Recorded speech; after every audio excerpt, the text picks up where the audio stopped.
ബംഗ്ലാദേശിലെ പത്മ നദിയിൽ ഫെറിയിൽ കയറുന്നതിനിടെ ബസ് നിയന്ത്രണം വിട്ട നദിയിലേക്ക് മറിഞ്ഞ് 23 പേർ മരിച്ചു. ദൗലത് ദിയ ഫെറിക്കെട്ടിന് സമീപമാണ് അതിശക്തമായ ഒഴുക്കുള്ള പത്മ നദിയിലേക്ക് ബസ് പതിച്ചത്. അപകടത്തിൽ നിരവധി പേർക്ക് പരിക്കേൽക്കുകയും ചിലരെ കാണാതാവുകയും ചെയ്തിട്ടുണ്ട്. ഫെറിയിൽ പാർക്ക് ചെയ്തിരുന്ന ബസ് പെട്ടെന്ന് നിയന്ത്രണം വിട്ട് പിന്നോട്ട് നീങ്ങി നദിയിലേക്ക് മറിയുകയായിരുന്നുവെന്നാണ് പ്രാഥമിക റിപ്പോർട്ടുകൾ സൂചിപ്പിക്കുന്നത്. അപകട സമയത്ത് ബസ്സിനുള്ളിൽ 50ഓളം യാത്രക്കാർ ഉണ്ടായിരുന്നതായാണ് വിവരം. നദിയിലെ ശക്തമായ ഒഴുക്കും വെള്ളത്തിനടിയിലെ ചെളിയും രക്ഷാപ്രവർത്തനത്തിന് വലിയ വെല്ലുവിളിയാണ് ഉയർത്തുന്നത്.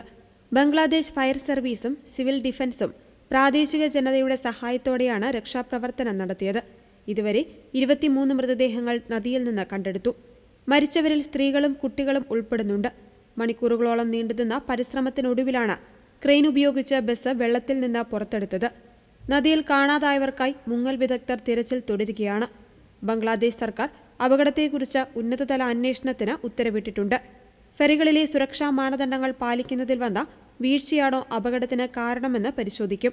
പരിക്കേറ്റവരെ അടുത്തുള്ള ആശുപത്രികളിൽ പ്രവേശിപ്പിച്ചിരിക്കുകയാണ്.